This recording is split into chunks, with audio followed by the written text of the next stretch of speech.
Hey guys, how's it going? Welcome to my video. All right, guys. Just want to give you guys a quick fix on an issue that I had the other day. So basically, I had this issue with my car, and this came out of nowhere. Actually, the car was like driving fine for most of the day, and went to a McDonald's to get something to eat. Came out about 30 minutes later, got into my car, and tried to start it, and it was not starting at all. There was no crank. There was no. It was, but everything else worked inside the car. I mean, I was able to, you know, the alarm worked. The alarm worked. Well, the remote worked. The all the lights on the dash worked. The blower motor works. Like everything worked as normal, except that it would not crank. It would not start up. It would not crank. So that was a bit of a an annoyance, a frustration that I was dealing with, and I was like, okay, this car has been pretty good. I've had virtually no issues with it. It's driven fine. There's no check engine light. Haven't had any issues with it since I had it. And all of a sudden, this came up where, out of nowhere, out of the blue, it just would not start up.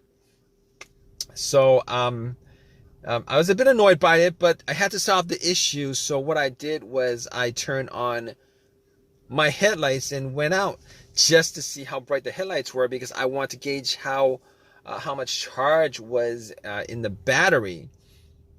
Maybe the battery had, maybe I need to change the battery or something. But the headlights were like super, super, super bright.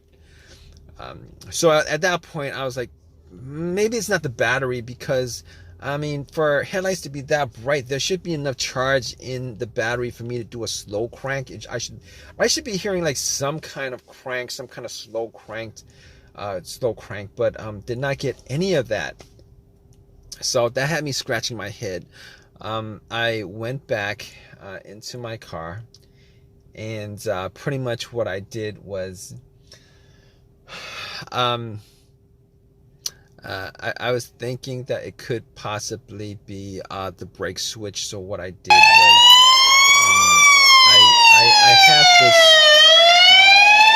I have this little. It's called a brake lock, where it locks the brake, but it's like for security reason. But I used that to push the brakes, and then went out to see whether the brake lights were working, and the brake lights were working just fine. So I knew that it wasn't the brake switch that was the issue, which I kind of thought it was, but it wasn't. So after that, what I did was, I checked the battery, just to make sure, whether, the terminals were good, clean, etc., etc. Now, what I did notice was that the terminals were a little bit corroded. There was some white bluish stuff on there. So I had my Coke that I got from McDonald's, poured the Coke on the terminals, and had some napkins to clean it up. Now, the terminals were not super tight. They were tight enough that I don't think that was the issue with it. So it was tight enough. I took the terminals off, poured some Coke on it, cleaned it with napkins, popped it back in, and for sure I thought that would actually fix the issue. When I tried to start it, it would not crank. Same situation, would not crank, would not start.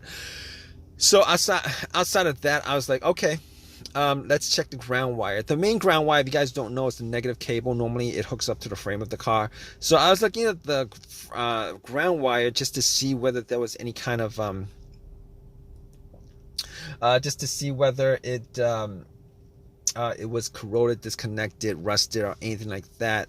There was a little bit of rust, but nothing that I thought would affect the electricity going to the battery to the car. So I was able to rule out that. So at that point I was like, let me rule out the the battery completely, because I'm not wasn't 100% sure whether it was the batteries that was the problem. So I had somebody help me out with a jump. Had the cables on there for a good couple minutes, maybe like a minute, and then try to crank it. Normally, it should crank at least a little, with it hooked up, and it did not crank at all. So because it didn't crank at all, I knew 100% that it was in the battery. At that point, I ruled out the battery, the ground wire, and I also ruled out the alternator being the issue. Because normally, if the alternator wasn't charging the battery and the battery is completely dead, the test for the alternator is if you put wires to the terminals, it should jump the alternator and then have and then it should at least crank up. And once you take the cables off, the car would die. So at that point, I could rule out the alternator. I could rule out all those things at that point. So basically, what I did was I got back to my car and I'm like, I was still hoping that there was a really simple fix to the problem. So basically at that point, I was thinking to myself, okay, I have an OBD2 reader, a $19 OBD2 reader that I got from Walmart. And seeing as how there's no check engine lights on the dash, I thought to myself, I mean, there's a chance that it could possibly be something, but that might bring a code up that's pending, that's not in the system. So what I did was I hooked the OBD2 up and made sure that it actually went through and scanned the whole entire ECU, which it did. It scanned the whole entire ECU. No codes popped up, no pending codes, nothing at all. And at that point, I was ruling, as many things out as I could. And at that point, I ruled that out. Okay, so after that, I was thinking to myself, there's a couple other things it could be. It could possibly be the fuses or the relays. All right, so I got to the box where the fuses and relays are and checked out all the fuses just to make sure that there were no blown fuses or anything like that. And checked out to see whether there was any kind of brownish tint on any of the top of the fuses. There was none. Didn't smell anything that was burnt. And then I recalled that there were two situations where I've experienced where the fuses caused my car not to start, and this was cars that I've had previously. One of those situations was the car that I had, there was no power at all to the car, nothing was on, etc., etc. And in that situation, it turned out to be the main fuse that was blown. It was the main fuse that was blown. But once I swapped that out, it actually fixed everything. But that's not this situation here, because I was getting power to everything else except it wouldn't crank. It wouldn't start, it wouldn't crank. So that wasn't the situation. The other situation where where there was a fuse issue that caused no start was the car would crank but it wouldn't turn over. It would crank but it wouldn't turn over, and that fuse turned out to be either the CPU, the fuse to the CPU, or the fuse to the fuel pump. Now that unfortunately wasn't the quick fix for this car, because there's no cranking.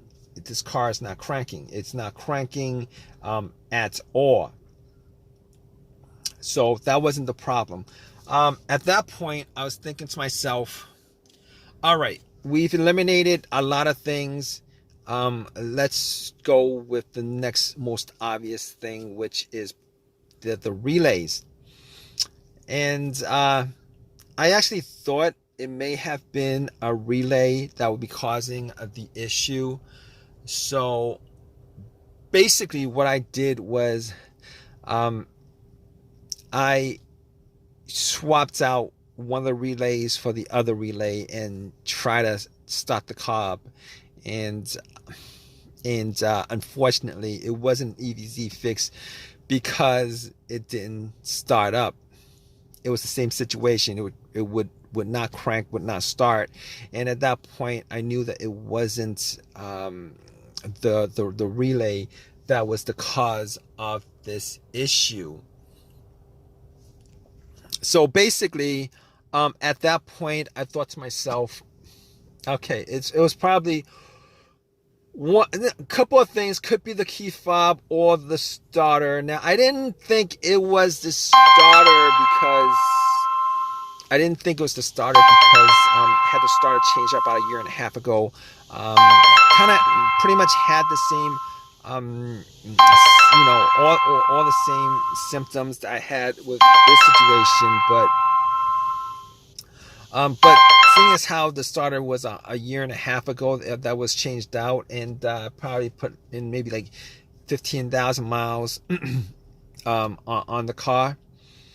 It wasn't the first thing that popped up, and it wasn't the second thing that popped up. It was, so I pretty much eliminated to the starter, had the car towed back to my house, and once I got there, I pretty much redid all the, went through everything, the fuses, the relays again, double check the battery, charge it up all night, etc., etc. None of that was the issue. So at that point, I thought it was, it was probably the starter. So I got to the starter and did a direct jolt to it, where I actually put the positive of the battery, got another wire, put a positive of the battery to the, and try to jump the starter, and the starter was completely dead, would not jump.